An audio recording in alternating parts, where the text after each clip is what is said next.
tightening it up. Actually, hindi niya ginamitan ng tubo, ng liabe. Ginamitan niya ng sinsil. Di ba? Para humigpit. Sabi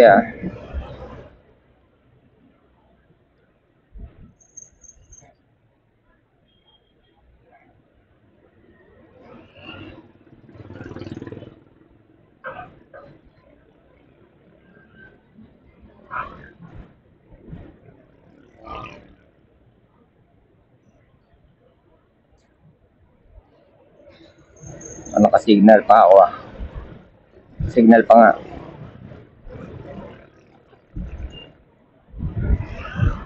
Ayun kahapon, hindi ko rin nakasaya yung oras ko. Kasi bago ako pumunta ng mekaniko, teka, ligo lang tayo. Bago ako pumunta sa vulcanizing, tinahi ko tong aking tawag nito, guantes. Actually hindi ko lang siya basta tinahi. Pinunitan ko muna bago ko siya tinahi. Mamaya pakita ko. Sabihin ko kung bakit. Pinunitan ko kasi nga maikli. Tinahi ko siya after kong punitan. Tapos sinobrahan ko lang sinulit. And yung dalawang thumb tsaka yung isang kalingkingan. I think napahigpit pa rin yung kalingkingan. So, I might redo the pagtatahi.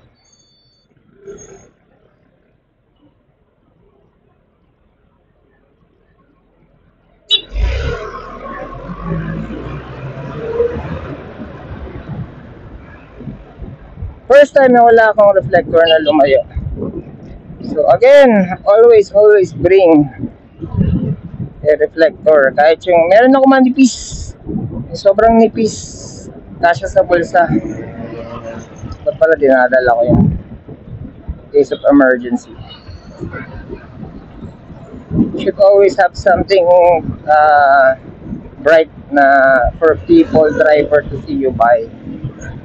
Kasi nga nasa kalsada tayo, maraming distractions ng driver. It's important, and maliit tayo, 2 wheels tayo. Ako, it's important na meron tayong visibility aid o visual aid,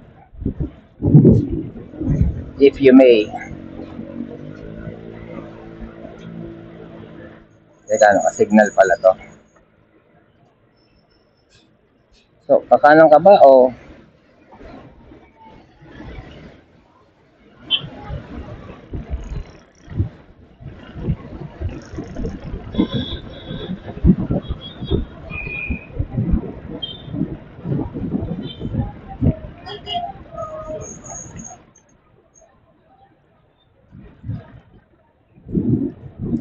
So, it's possible na the reason nakala ko bumagal siya is nakatos lang siya. Kasi ngayon, performance wise,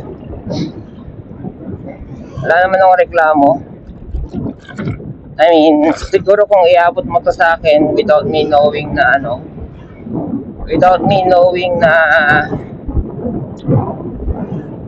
nagpalit na ng gulong, I wouldn't know. I mean, ganun pa rin naman ang kanyang performance. Kasi ngayon, kumbaga psychological na to alam ko naman. Unless na siguro, ang pinaka-proof lang neto is yung kung meron naman tayong measuring device, instrument device to measure torque. I'm sure merong magiging changes doon, very slight.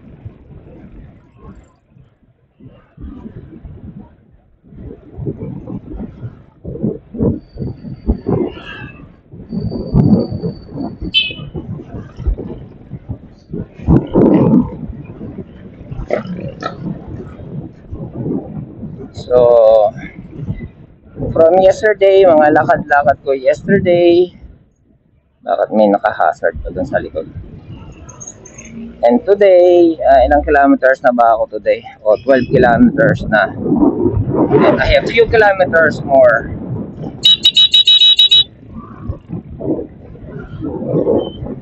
Di ba? tumingin, huwag muna doon. May sasakyan pa rin dito eh. Ape ah. Siyang balak lumiko at lumingon. Okay, sa mga dahilan kung bakit hindi ako nagtutulin. Kasi kung tuling ka, baka tinamaan mo na yun.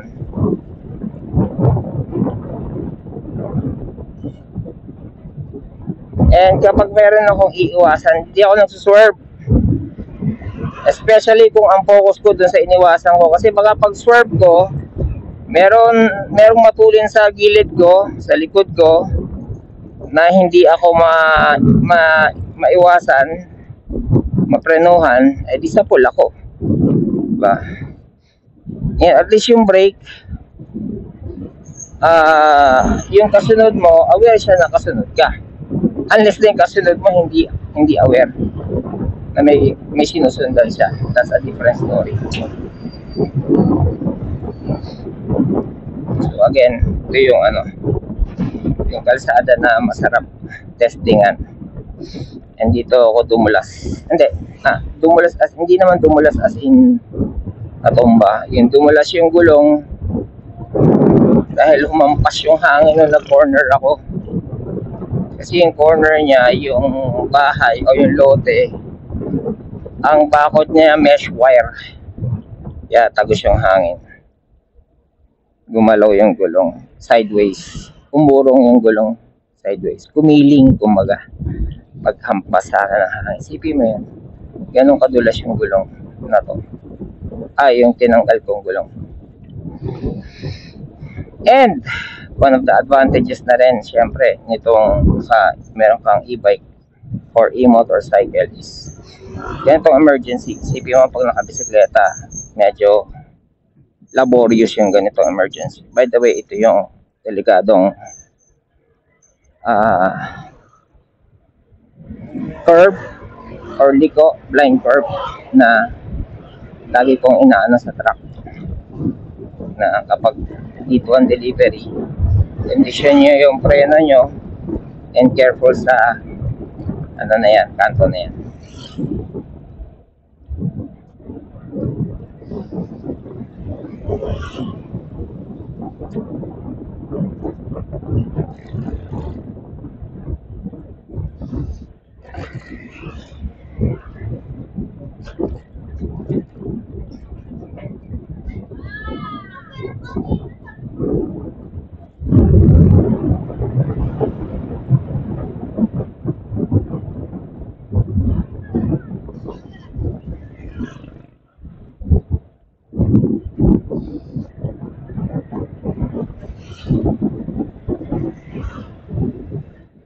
Uy, yung tawag na ito, may nagsiga o may umapoy or may nagsiga, lumaki.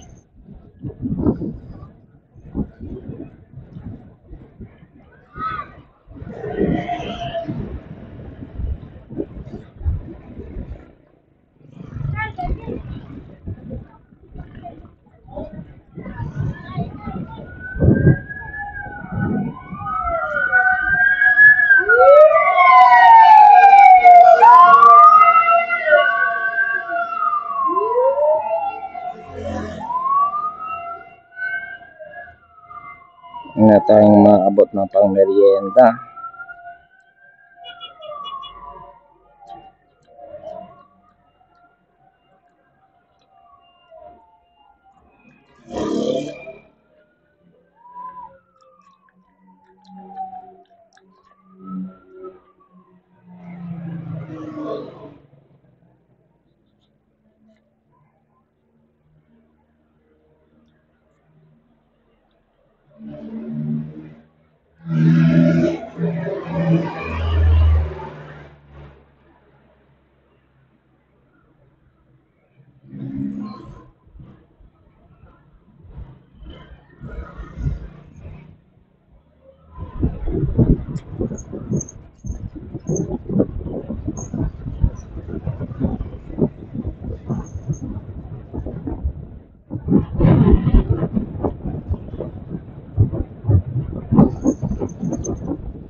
Tahimik, ano?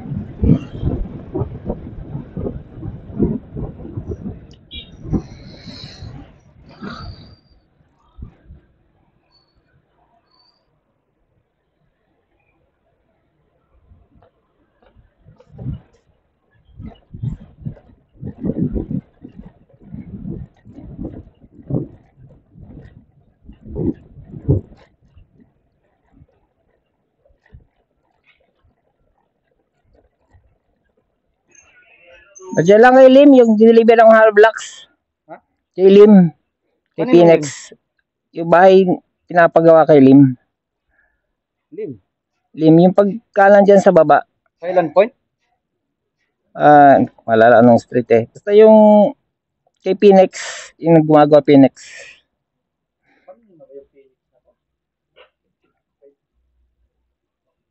Ano yan? Isusorbe mo yung dakwan? Hindi, nag-deliver ng hollow blocks. May malambot daw. Silipin ko lang kung bakit malambot. Ay, nag-deliver ka na. Pumasok ng delivery? Oo. Kaya ID mo na lang. ID ka dyan? Kala ko naman, mag-deliver ka pa lang. Tapos na-deliver na. Ngayon may reject daw. Oh, hindi ko alam ba't may reject. Okay, balikan mo na lang. Ay.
$16 kilometers.